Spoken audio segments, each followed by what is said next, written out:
Alhamdulillahi Rabbil Alameen. As-salatu was-salamu ala khatimin nabiyyin wa ala alihi wa sahbihi ajma'in. Amma ba'd. Fa'auzu billahi minash shaitanir rajim. Bismillahir rahmanir rahim. Qala Allah ta'ala fi Surah Al-Baqara, ma nansakh min ayatin aw nunsiha na'ti bi khairin minha aw mithliha.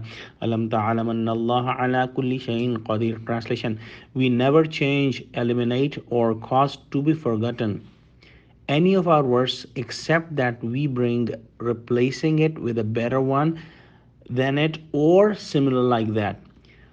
Do not you know that Allah has power over all things?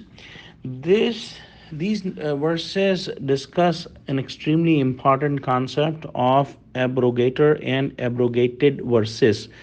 A verse that abrogates or cancels a verse is known as abrogator verse, and the verse that is cancelled or abrogated is known as abrogated verse.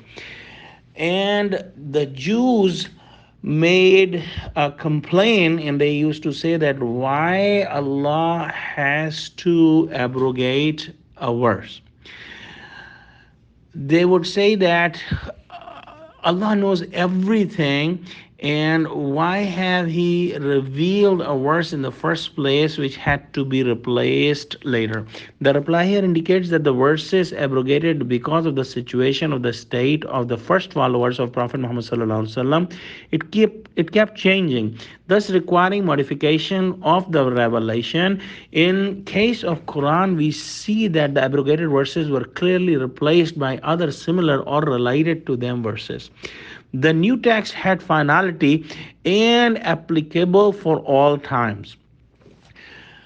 One big example of this is about alcohol. In the beginning, we read in Quran that Allah said that there are some benefits of alcohol, but there are more harms. And then we see that another ayah talks that if you are intoxicated, do not go near salah. And then finally in Surah Maida, Allah subhanahu wa ta'ala has made alcohol completely haram and forbidden. And this is easily understood that in the society of Mecca at that time, in the Arab society, it was the culture and alcohol was their daily thing. And this was the best for the people that Allah subhanahu wa ta'ala gradually made alcohol haram. And we still recite those ayahs, but it is very clear. Another way Allah subhanahu wa ta'ala abrogated the ayahs were He completely made them forgotten from the hearts of the Sahaba and the people. And in a hadith, some companions came to Prophet Muhammad sallallahu alaihi wasallam and said that we forgot one surah, and Allah's Prophet sallallahu alaihi wasallam said that Allah abrogated that surah last night.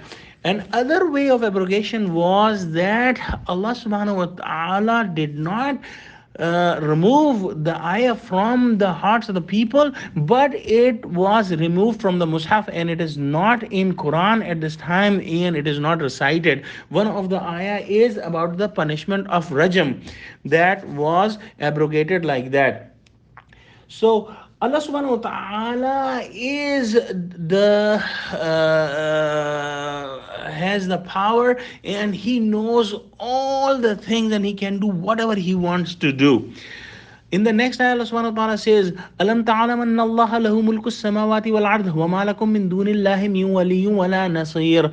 Do not you know that the sovereignty of the heavens and the earth belongs to Allah, and that besides Allah you have no guardian to protect nor any helper? So Allah subhanahu wa ta'ala is the king of the kings. So He is the lawmaker. So whatever laws He wants, He makes those laws, and whatever creation He wants to make, He creates. And whoever He wants to give health, He gives health, and whoever He wants to give disease, He gives disease. And everything is under control of Allah subhanahu wa ta'ala.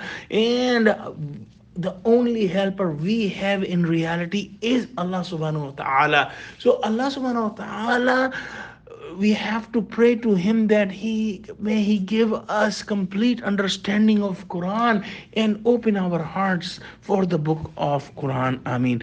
Wa akhiru dawana alhamdulillahi rabbil alamin. Wassalamu alaikum wa rahmatullahi wa barakatuh.